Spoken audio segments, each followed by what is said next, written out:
Good afternoon. My name is Ed Sachs, and I am president of My Collaborative Team. Welcome to CollaborEAT, our monthly discussion group. After today's webinar, we will email you a link to your certificate of completion for this webinar. On the bottom of the screen, you'll see a chat button. If you wish to ask questions, please do so through the chat. Jacinta will be asking questions during today's talk. Use the chat to respond, and we hope to open microphones and have you share your thoughts throughout today's discussion. If you're having any issues, please post to the chat and our webmaster will respond, or send an email to webmaster@mycollaborativeteam.com. Now, I would like to take just a minute to tell you about My Collaborative Team. My Collaborative Team is a Florida not-for-profit corporation.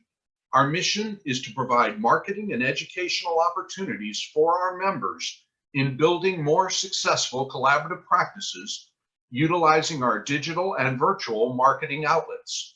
The main goal of My Collaborative Team is to be the leading publisher and producer of collaborative process content and to be a marketing partner for our members.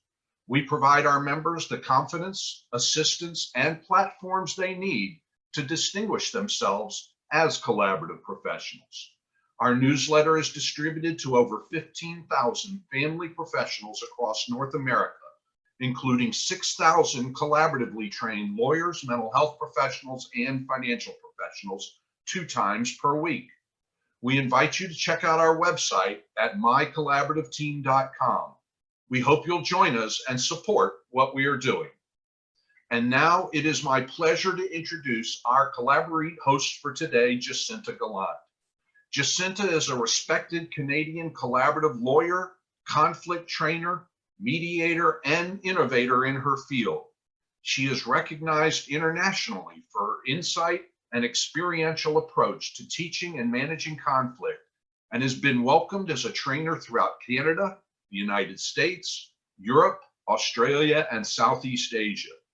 Jacinta is the principal of Waterstone Law Group, a firm specializing in innovative law services for families, and is the founder and president of Innovation for Lawyers Incorporated. She is known for her keen intelligence, engaging personality, and practical, non-judgmental approach to conflict. Her trainings are interactive, structured, and insightful, with the goal of helping professionals be more authentic and natural in their work.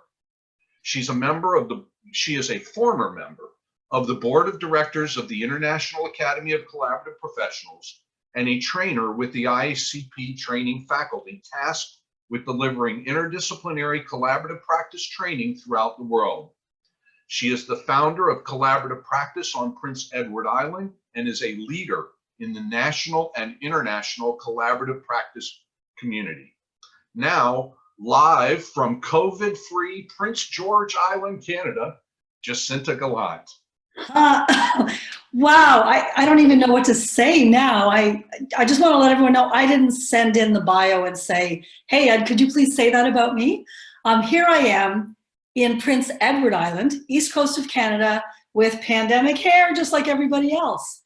So while we're very lucky on my island that we have control over entry points, and we have been COVID-free for a month, it's certainly not lost on us that everywhere else, mostly, we're still a lot of challenge and worry and fear. And so what I'm hoping today will be is a combination of interactive discussion, which is hard in a webinar format. For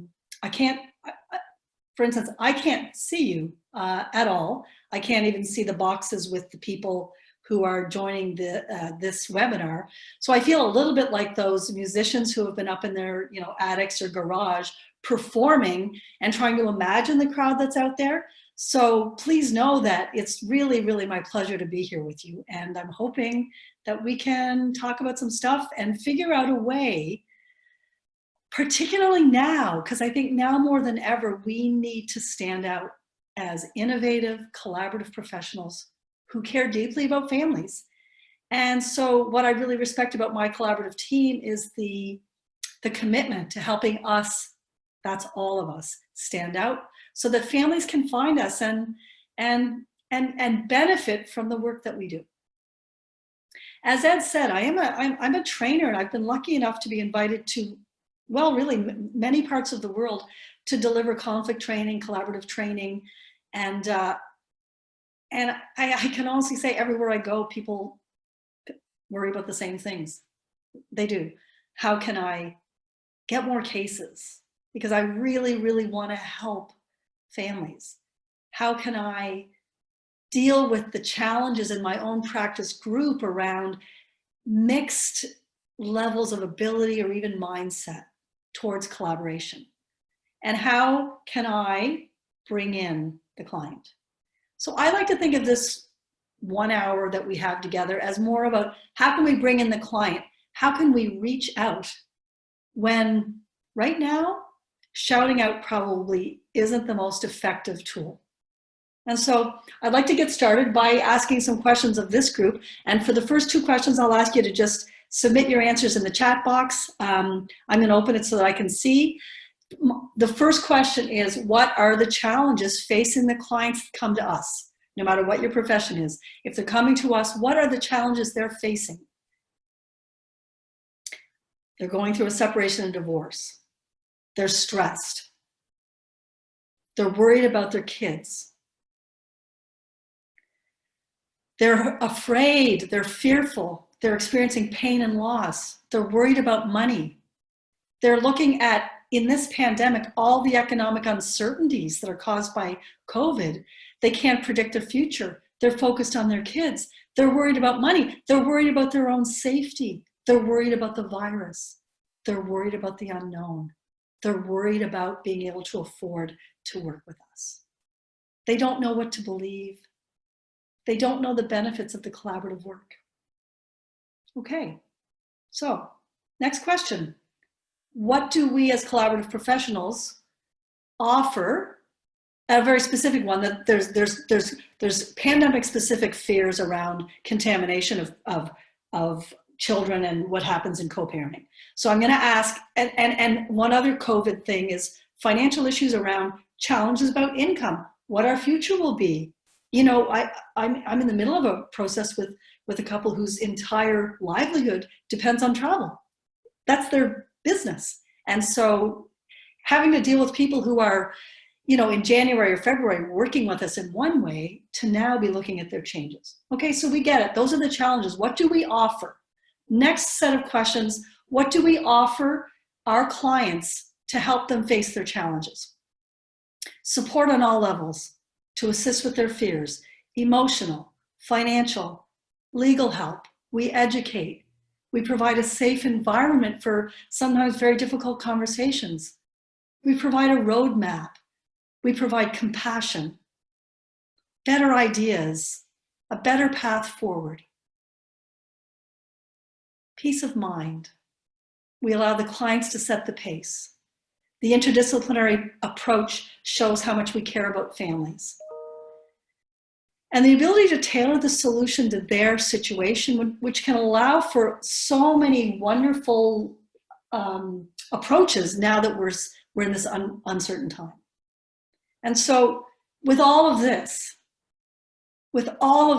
value, with the amazing compassion, expertise, and skill that this group has, what's keeping clients from saying yes?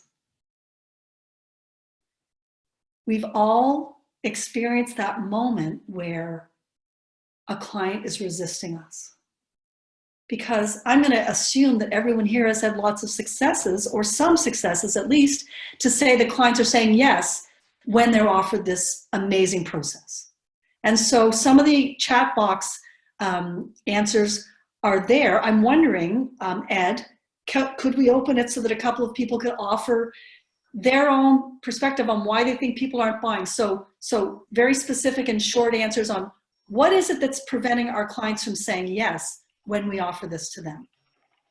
That way we can hear some words. Sure. Eric, if we could open up Virginia's. Oh, I see. We have to do it individually. Oh, we can do, or Eric, if you want to, I think you can open them all up. Yeah, so what we have is we have a couple people, the ability to raise your hand. I'll go ahead and open Virginia now, allow her to talk. if she wants to unmute. And then if Oh, you this want is to so have a nice. conversation, Hi, yeah, if you want to have a Virginia. conversation, just raise your hand, use the raise your hand feature or type it in the chat box and we'll put you in a queue so we can start having some conversation. Okay, can you hear me? Yeah, hi, Virginia. Hi, I'm from Victoria, BC, the other side of Canada. And I live there. To answer your, yay, what my experience is that collaborative process takes time. And what I'm finding is clients think that litigation will be faster and more supportive of them. Yeah, okay, good, time. Someone else, yeah. We'll go to Bhakti Cohen.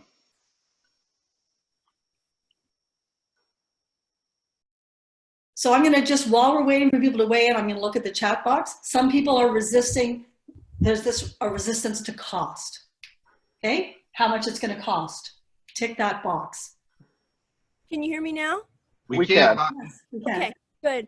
Hi, Jacinta, and thank you very much for this webinar. Oh, thank you for My name coming. is Bhakti Cohen. I'm from Gainesville, Florida. I'm a mental health professional, and I'm speaking about the present. One of the biggest issues that I believe we're facing is the financial. Yes. Right now, with so many people having either lost their jobs or reduced salary or some financial crisis, it's just not an option. Yeah. So financial uncertainty not only affects our clients as they enter our offices, but it affects their choices around process if they feel like they can't afford it. Even though we're offering something that could perhaps the best way to tailor make their solutions. Yeah, thanks. Karen Sachs, if you want to unmute, you're available to talk. Hi, Karen. Hi. I also think sometimes it's the other side. It's the ex that says they want to go for heavy duty litigation, and that's an issue for them, a big issue. Okay, so go ahead, I'm sorry. Yeah, no, I didn't want to interrupt. No, I'm good. I think that's a big challenge that we have. Yeah. Often, especially as a mental health professional, when they call me first and you want to discuss the process and they're interested in it, very interested, but it's the spouse. So that's my challenge. Okay, so yeah, we often do have the mismatched spouses where one may want this and the other doesn't choose it. Another point that is a little bit like what you're saying, Karen, there tends to be a support out there. There's a culture of war around divorce. And some people think that that's what it's supposed to be, and they get more supported in that approach than they do for a peaceful approach. Strange as it might seem, they get pressure from outside forces that are a disincentive to choose collaboration. Absolutely, thank you. Thanks, Bruce. Oh, well, that was actually my point. That I think it's in the culture that everybody is willing to spend money to go to war, but when it comes to peace, it's, well, how are we going to afford that? Yeah, that's interesting. And so even the thought that we would use the word everyone, because we can get so frustrated by having such a truly amazing product to offer. And when it isn't accepted, it can seem like everyone is not interested in peace. They want more. And so our mindset around promoting or pitching collaborative has to be so carefully attuned to the culture in which we're operating. Excellent point, Bruce. Yeah. Next up, Randy Heller. Hey, Randy. Jacinta, good to Wish I could see your face. I know, me too, but I get to see yours, so that really makes my day. Me too. Makes my day. Thanks so much for doing this. I just got off the phone with a woman who I saw her and her now husband contemplating divorce, met their 3 very young children, 3, 5, and 7. Wow. And that was, I want to say 6 months ago. And at that time, I started talking with her about collaborative, of course, because that's what I do. And she had already hired a litigator and talked to her about the possibility of setting that aside. Anyway, now it's 6 months later. The kids are really struggling. Yeah. She now has hired a new litigator who I will tell you, without naming, is a very, very influential person in the collaborative community. So to my mind, I'm why aren't they recommending collaborative? Why aren't they talking to her about, and her other lawyer? They've already been to mediation, which was a disaster. Yeah. Why aren't they talking about the fact that a facilitator, mental health professional, can help with the challenges between them and with these very small children who are having trouble with the back and forth? Why aren't they talking to them about the way in which we could more efficiently and expeditiously move them through this process?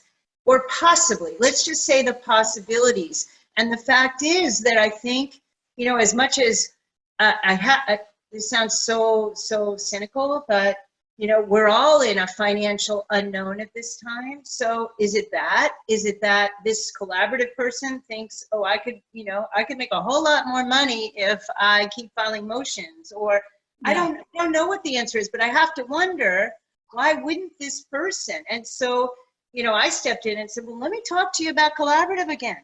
And maybe Okay, so- I can talk to your attorney about collaborative. And So Randy, I mean, the point you're making is that you've got, even within our own community, we can't always count on each other to pitch a consistent thing.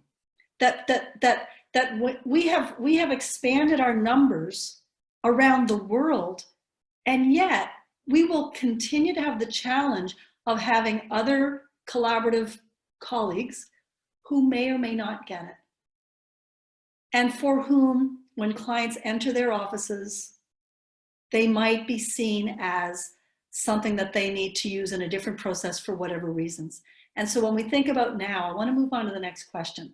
But first, to summarize it, it seems like a lot of the challenges, there's a cultural thing around winning, this sense that with all the hurt and the anger that people can experience in the grief and loss of a separation, that they can want retribution, or they can want strong advocacy, as I think, Sue, you pointed out. They can want a form of advocacy that they've seen on television or on Marriage Story. And yet, and I want you to think about this, for those of us who do now, and I consider it such a privilege, only collaborative and mediation, hardly anyone resists when I explain what their opportunities are should they choose the path of working it out together, okay? And so those of us on this webinar who have that pleasure, that privilege of having had enough cases that you know what it's like when a client says yes. We're talking about the ones who say no. And no matter where I go, so I know it's not just on my island, no matter where I go, even highly experienced, really skillful, caring and compassionate collaborative professionals will say, yeah, I don't get as many cases as I'd like. I think sometimes we're not that real about it. I think that our community can sometimes champion this process and forget that it's about people. And the resistance is often around cost, time, fear, motives, right? Why would I choose this? Is it just, right? So motives, or emotional shutdown, like fear. Our mental health professionals would know that so many people in that early stage of grief and loss, they actually don't want to talk about it. It's like tearing off the bandage of a very sore wound. Or they want it done yesterday. And so what I have found interesting as a trainer and as a practitioner, because I'm still going to the office every day, is that all of these areas of resistance come, if we had time to unpack each one, we might have theories about what it is about cost, time, what fears, what's the motives, I don't want to talk about it, what is it that's going on with our clients. And before we go there, I want to ask, particularly the lawyers, how do we respond when they resist us? How do we respond when they resist us? And so some of the suggestions in the chat box around why are clients not choosing collaborative, why isn't it mainstream yet? Why isn't it the first thing people think of when they're realizing they're separating? And so my experience is that we respond by giving them more information. We respond by explaining the process. We respond by offering a roadmap, maybe a visual, or maybe in some other really expert way, we explain to clients the benefits of our process. We might reassure them. We might encourage them. We might give them examples of other successful, challenging cases that we've had. We might call on our own credentialing and our expertise. And in many ways, even though I know we'll all agree the word sell isn't the right word, sell ourselves. And when we're still getting resistance, I'm going to suggest that one of the challenges we have in selling is, well, how many of you like to be sold? We tend to move to educating and informing. We tend to move to reassuring and encouraging. And what I've been learning for the last 4 years as I've shifted my focus towards really trying to understand conflict is that as we explain or inform, as we reassure or encourage, as we support our the case we want to make for collaborative by offering expertise and experience, we're often still getting resistance. And those are the clients that say no. So the clients who say yes, we're not talking about them today. We're talking about the clients who say no. And yes, there are those circumstances where there's a mismatch and one client has gone to see a litigation lawyer and they're already deciding to go down that path. The other client desperately wishes that wasn't happening. And so we're probably not talking about those cases yet either, though I could imagine over time, if we're more successful in meeting the resistance of clients and we become more mainstream, well, then we won't have the circumstance of the other lawyer being a non-collaborative lawyer or the other spouse choosing a non-collaborative lawyer. So let's talk about this this area of where we've got clients who have enough challenges in going through their separation and divorce that they need our help. So we're talking about people who need lawyers. And again, right now I'm talking about lawyers. And that the way we as collaborative lawyers can stand out as innovative lawyers who actually care is to be innovative by bringing in a team.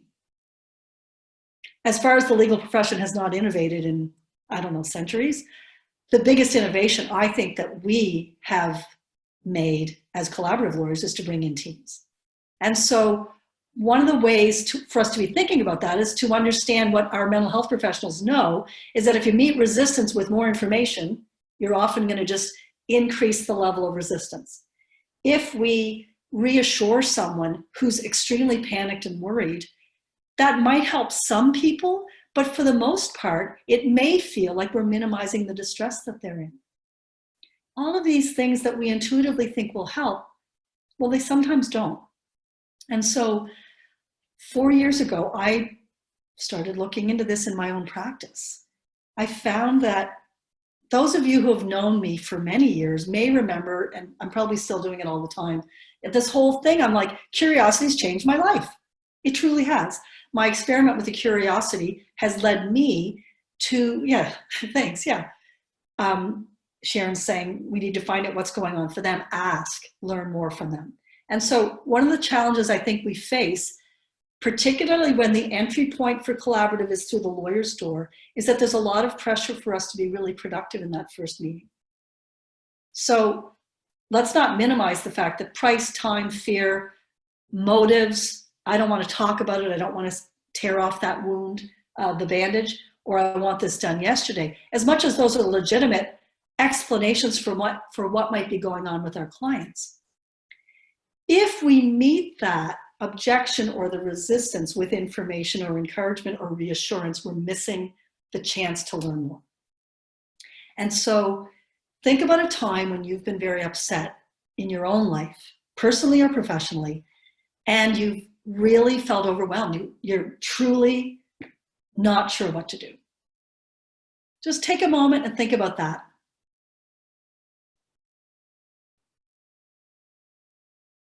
And when you're in that moment of uncertainty, a strong feeling of, I don't know, hopelessness, grief, loss, worry, generally speaking, that's not the time for the commercial about what you should do.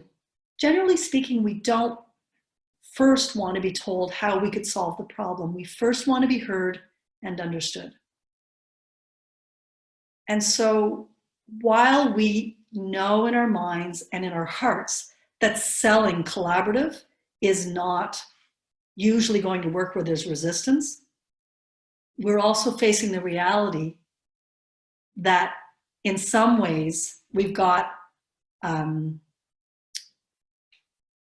if we're competing with do-it-yourself options or competing with litigation in using war metaphors, then I think we need to be paying more attention to the person in front of us.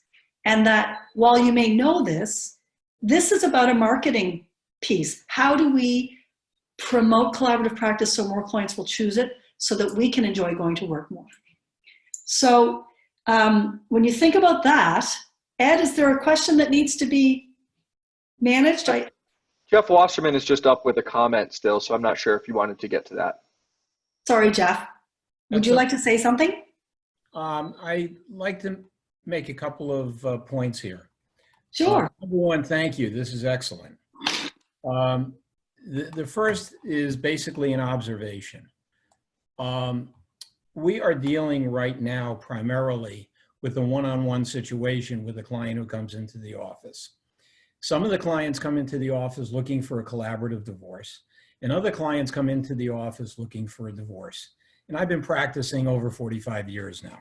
So I have my notches on my belt, so to speak. Yeah. I've litigated for a very, very long time. You know, I remember the movie Field of Dreams, build it and they will come. Right. I think the first step that we all need to take as collaborative attorneys is to educate the public in general and change that cultural mindset of, I want a divorce, we're going to court. I want to destroy my spouse, I want to do this, I want to do that. So from the public standpoint, I think we need to have more potential clients walking into our office saying, I've heard about collaborative divorce and I'd like to find out more information, or I want a collaborative divorce, or I'm hiring you because you're a collaborative lawyer. Yeah. Which makes, you know, the marketing from our standpoint easier, other than having to deal with the spouse who may not have any knowledge of collaborative law. Yeah, you're right. The first thing is, let's build it to the public. Let's change the mindset with the public. And the second thing is, one of the questions I see asked is, why do lawyers continue to litigate? It's a path of least resistance. They don't have to convince a client to go collaboratively. People want to come in and destroy the other side. And unfortunately, there are some, I will call them selfish, unethical lawyers who rub their hands together and say, I got a live one.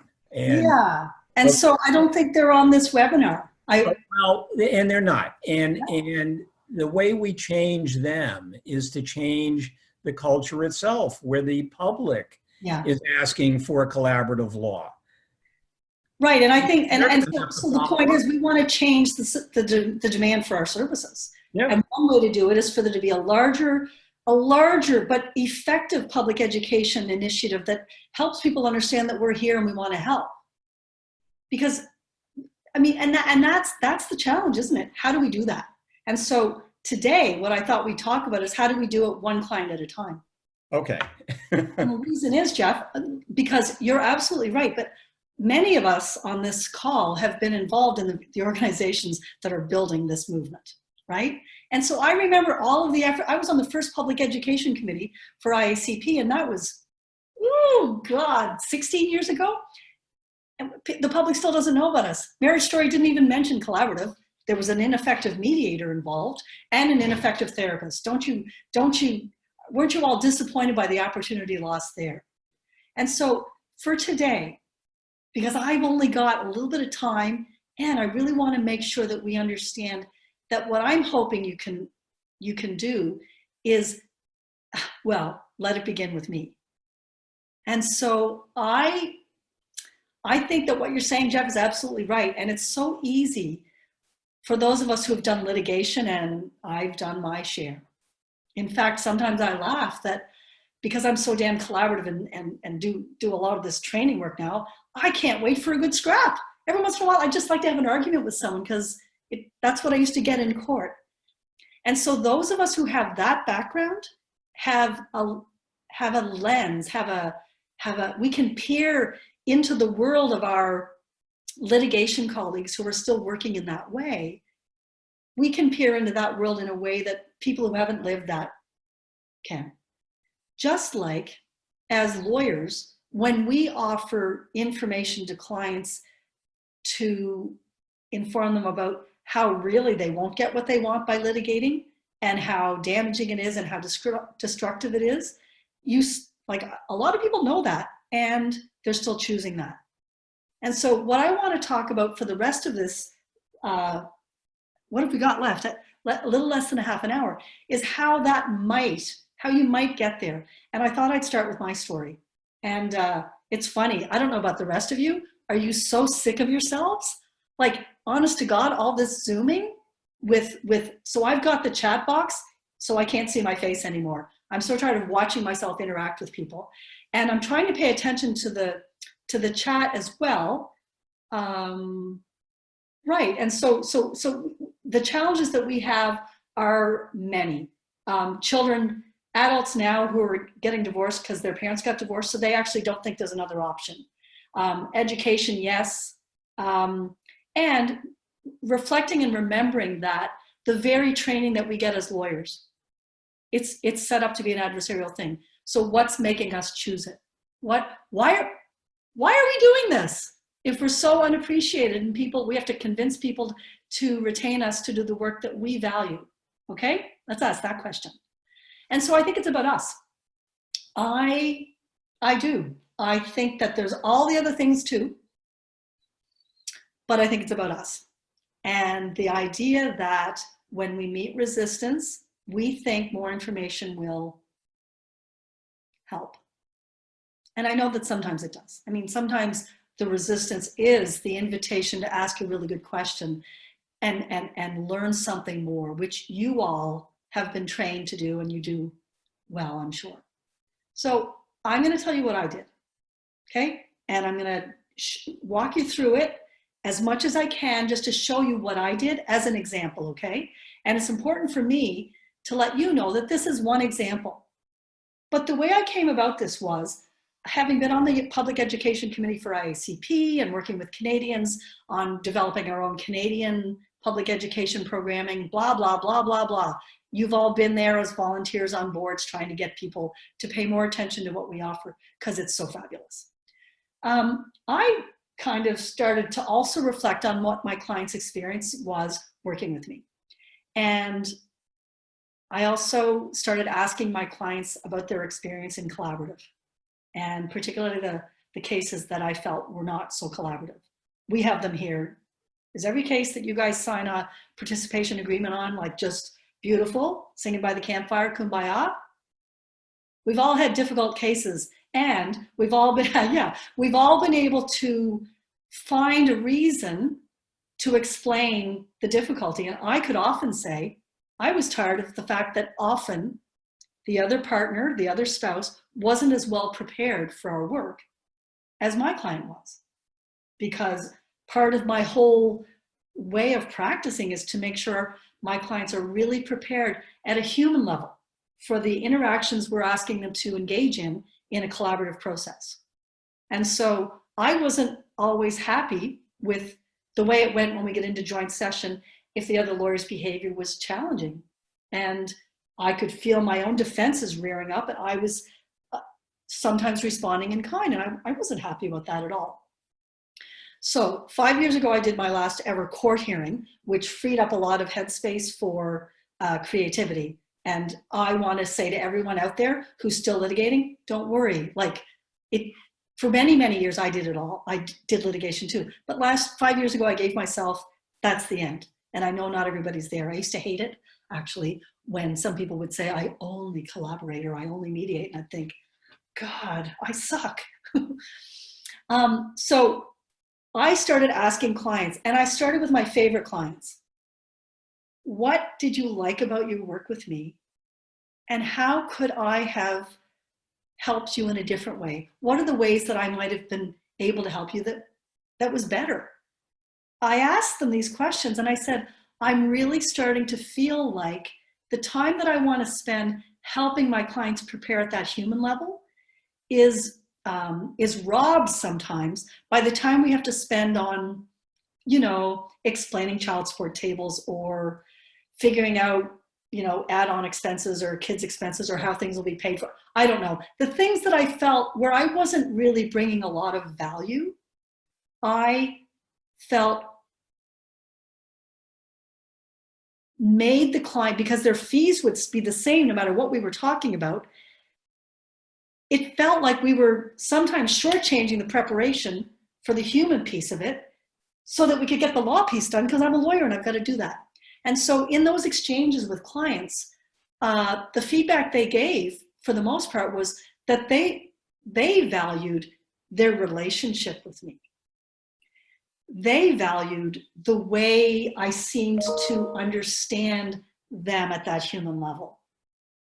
They really appreciated that I would be curious and ask them about how they're doing or how their family's doing or remember their kids' names.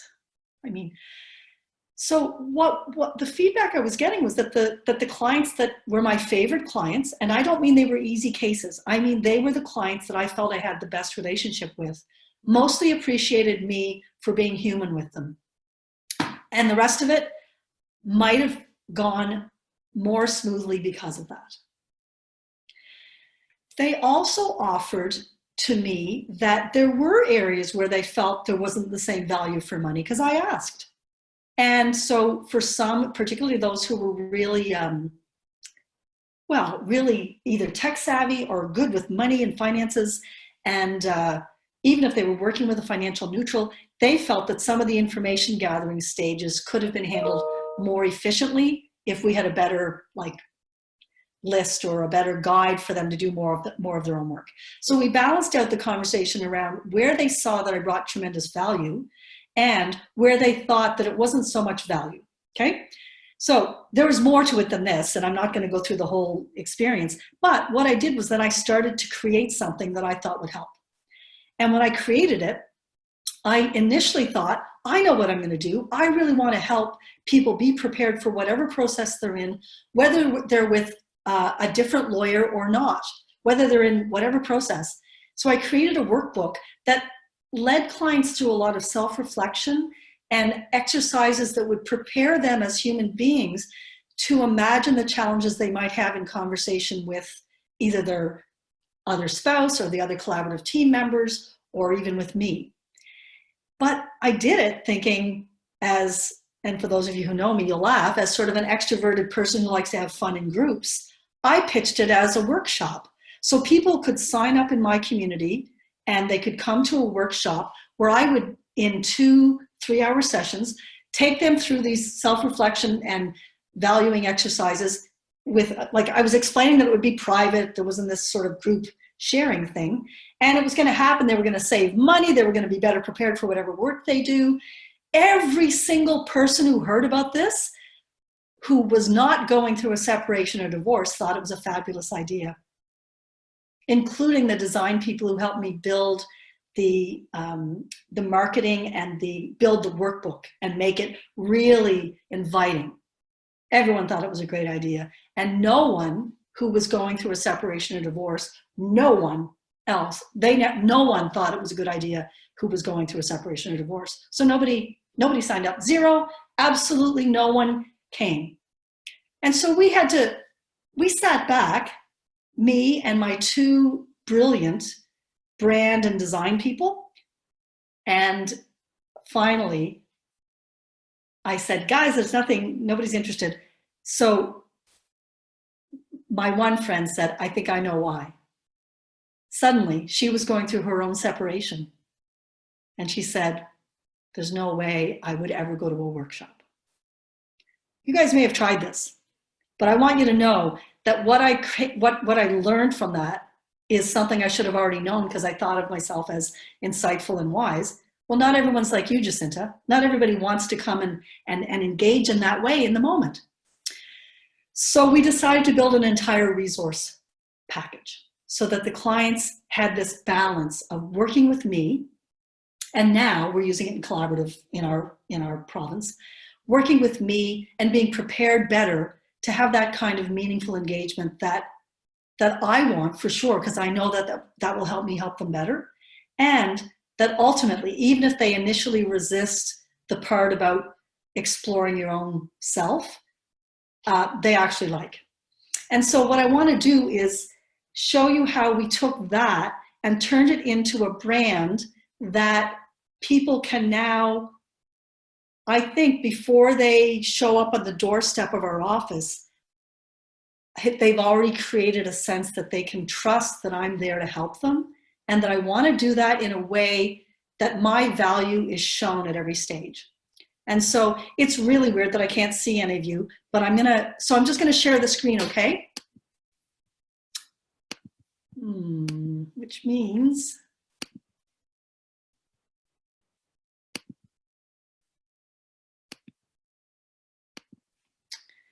okay, so, all right.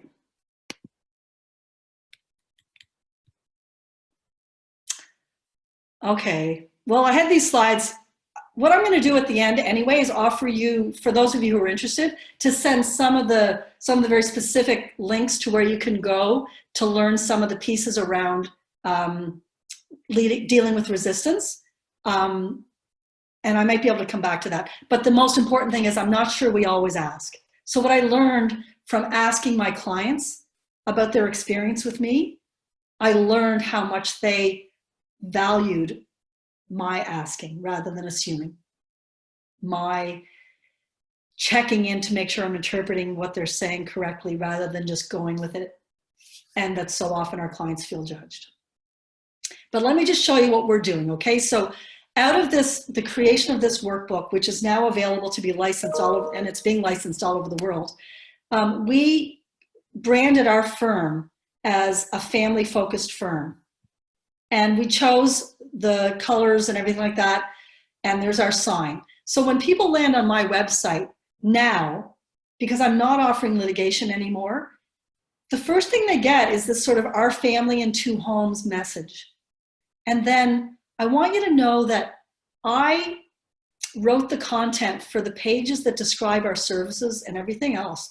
But when it comes to this page, I let my brand and design people do it because they were not already collaborative professionals and they had a sense of the emotional impact that they felt I needed to have on this page. So this is what I'm really showing you.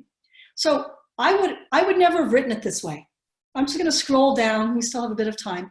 So we offer resource packages. I'm happy to explain how that goes, but it's intended to let clients know that we want to work with you. The language on this page is written by a non-lawyer, non-collaborative professional. It's talking about the emotional journey to make a decision to separation. It hits emotional points, and I don't think it's just for the gals, okay? Jacinta, we're still seeing your PowerPoint, not the website. Oh, shoot. Thank you.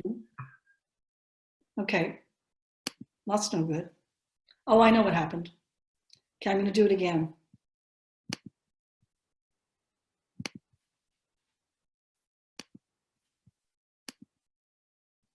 Okay, now can you see the whole thing? Yes. Okay, thanks guys. So you've heard me describe how we came to develop this website and why we let our marketing people go to this. So this whole thing is their design. They're not lawyers, they're not collaborative professionals who already know how great what we have to offer is. So they wrote even the content here, very much speaking to the public. And so rule number one, I think if you're going to work with promotional people, make sure they understand that what we do is quite different from stereotypes. And don't be afraid to put a bit of emotion into the page that's dedicated to, let's call it selling, the way that you want to work with people, okay? The other thing we noticed is we had this page And it was all of this without the video, okay? And so when there was no video, we didn't get as many clicks. So I'm saying, I think that as much as our outreach to clients needs to be about them, I think that the story has to be about us and why we want to help that way. So we added a video, and I'm going to show you another video that's shorter. So this is about a 2.5-minute video that explains how you would work with us, with our law firm, using a comprehensive workbook and time with us in a way that you will get the highest value, so that we're working at our highest and most important level.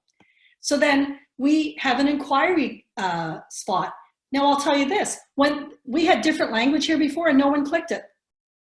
Because the language before, and I'm sorry, I can't remember it, it was more like buy here. And I'm like, no one's gonna buy from a lawyer online.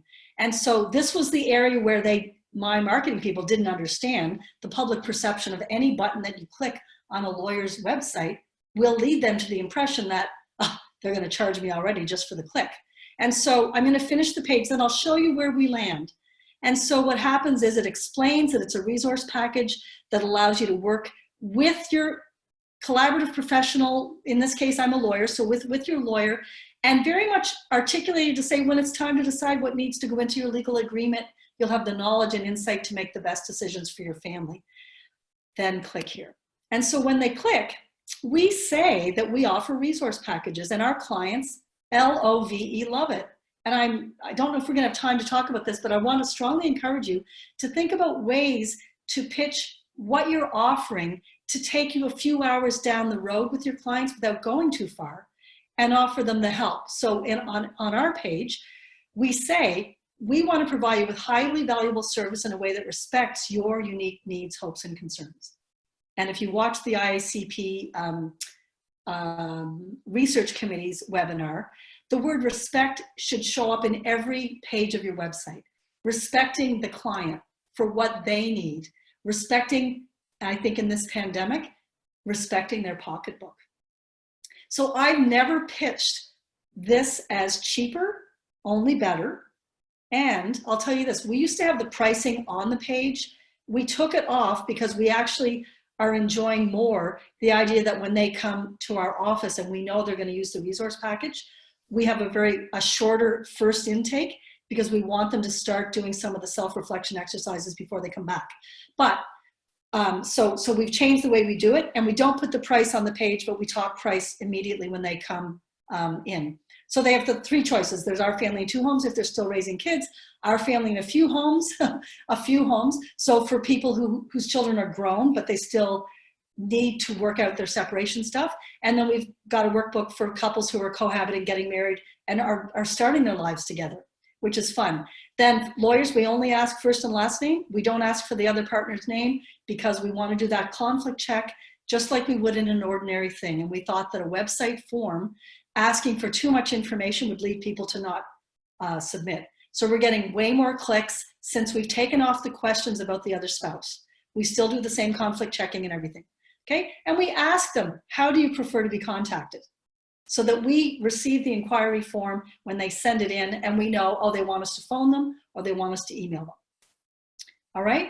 And so in that way, we are saying from hello that we offer services that include flat rates and resource packages. Because even if we think it's hard to do that, we know the public's demanding it. And we figured out actually how to do it and generate revenue, like passive revenue, from using our resource. So it's actually awesome. And then on our resources page, you may have this already. During the early stages of the pandemic, we did 3 free videos answering questions about that families submitted through our Facebook link. We've got other videos here that are short and helpful. How to tell the kids, the blame game, methods of communication, parenting from 2 homes, giving and receiving feedback. And so what I did was I allowed our amazing website people to convince me to do all these videos that I have to say, made a huge impact in that people were now willing to engage with us because they had seen, well, they had at least seen me. Let me see this. And so our Facebook page is branded with the similar branding, okay? This is the version that we use. And we basically say it's a resource package that combines the knowledge of a collaborative family lawyer and a comprehensive workbook so you can reach an agreement that works for your family. Our discussion about process choice happens in the same way it always did. It's just that every process choice is going to include a workbook, because unless it's a transactional thing, people have to work through some communication and conflict challenges. And then we have posted some of the videos. So I'm only going to show you this because what we've learned is for every call to action, please, retain us, we want to offer some free tips.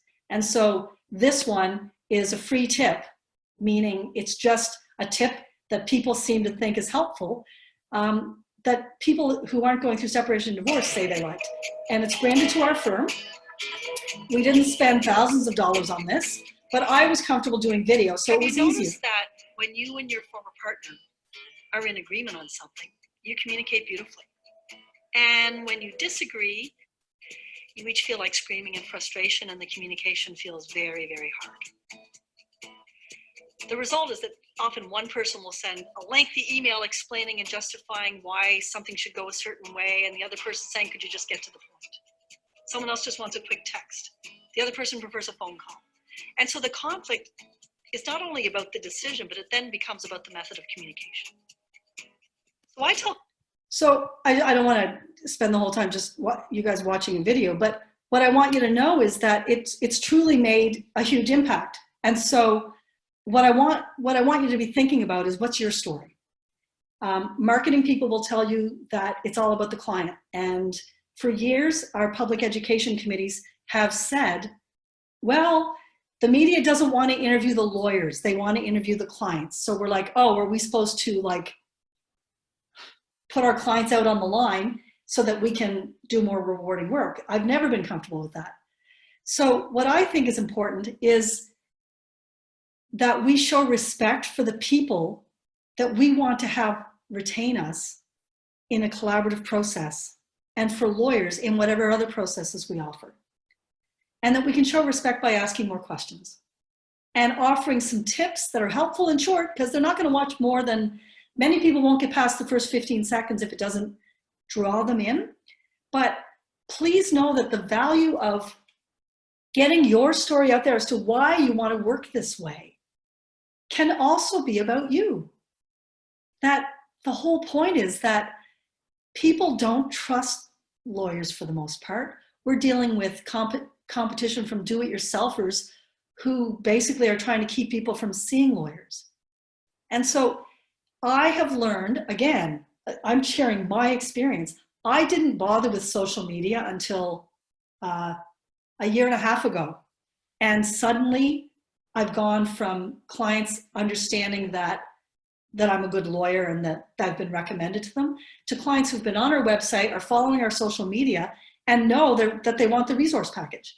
And they know it. And so all I did was start to use, in my case, video, because I was comfortable with it and I had better hair, right, before the pandemic. Secondly, if you're someone who's not comfortable on video, that's okay. You can still use good graphics, use Canva, so that if you want to post something that will resonate with clients, you've got something that's original to you. Spend some time working on your brand and logo. If you don't have the finances to do it, but you have the time, well, now's the time to do that. But I want to say, if you have the money, pay someone. That's what I did. And that made all the difference in the world. Because as much as I told the story of 5 years ago, when I decided no more hearings, I'm not doing that anymore, to now, I can say that almost every client that comes through our door expects to feel better after they've arrived. And I can't say that I could say the same thing about that 3 years ago. So bringing in the client is as much about reaching out and asking as it is about telling your own story and why it is that you want to be helpful. So now I want to do all I know. Not everybody wants to see themselves on video. I hated it. I swear to God, I couldn't watch the first editions of it at first. And now I'm so used to it, I don't care. I don't care that this is crooked or that's not right. But I will say that if you're not the video type, but you can write short, insightful, and helpful tips that will speak to the emotional experience that our clients are going through, because they're going to purchase our products because of their emotional response to us. And there's room for people who are annoyingly extroverted and energetic and love to talk about feelings like me, as there are the more reserved, highly effective, really, really great, skilled collaborative professionals who take a different approach and they have a different way of being with people. And if it's you, they'll buy it. And if you're putting something on, well, they likely won't. And my experience of asking my favorite clients, I think, was a wise one, because they're the clients I want to attract, more of them. So I didn't ask the really annoying clients how I could have been more helpful. They already told me that. And to have been able to take utter failure, I'm not kidding, 0 people, not a single person signed up for those workshops, into what is now helping families around the world and helping lawyers and collaborative professionals be more integrated in our work together. Look, a year and a half ago, I wasn't even thinking of it. So that's social media, that's branding, that's being on message, and that's actually letting it be a little bit about me. So let it be a little bit about you, and explain to clients why they should choose you in your social media and your website, so that they want to meet you. And then when you meet them, ask about them. Make sure they know coming in the door that they're in good hands, and then ask about them. This is weird, so thank you. I can't see any of your faces. Jacinta, And, yeah. again, we want to thank you very much. There's my face. Yay, Ed! Now you got another face. The comments on the side, of course, are just so wonderful. We really appreciate everything you have given to us. We posted Jacinta's email address on the chat. It's jacinta@innovateforlawyers.com if you want to get in touch with her directly. We want to thank you very much. We want to remind everybody not only about our Collaborate, our happy hour on Friday at 4:30 Eastern. Make sure and join us at 5:30 Eastern. We have a lot of fun with trivia, which includes collaborative trivia. And also 1 week from today, next Tuesday, beginning at 1 p.m. Eastern, noon Central, and 10 Pacific, we have a special Collaborate on considering digital assets in divorce. The presentation is going to tell you about all sorts of data and all sorts of information that we don't even think about looking for. Oh, yeah. And we're also going to talk a little bit about the new millennials and the new generation that's coming up and how positive it's going to be for collaborative divorce. And may I say something? Absolutely. Oh, because I want to say this. Talk about millennials. My favorite case, one of the millennial clients came in, she came in to pick up her workbook, and she actually said to me, I'm excited to get started. I mean, who says that when they're going through a divorce? So the millennials are that's a whole other chapter. And some of you on this call probably may fit that demographic or not. But I think what My Collaborative Team is doing is great. And I want to thank you for having me. And just let you know that Rebecca Fisher is already using our Family in 2 Homes, and it's already customized for Florida. She's been talking about it on the chat. Oh yeah, I can't read both, but yeah, we did Florida customization in January, so it's very right. And speaking of Rebecca and Candace Sakatku are going to be on 2 weeks from now talking about neurobabble in our collaborative cases. It's going to be a great discussion about dealing with clients who may have some issues that you have to deal with. Yeah, so the clients have the neuro difference, not the children. Yeah. Exactly. Oh yeah. So we thank everybody for joining us. Have a wonderful week, and we'll see you on Friday. Yay. Bye.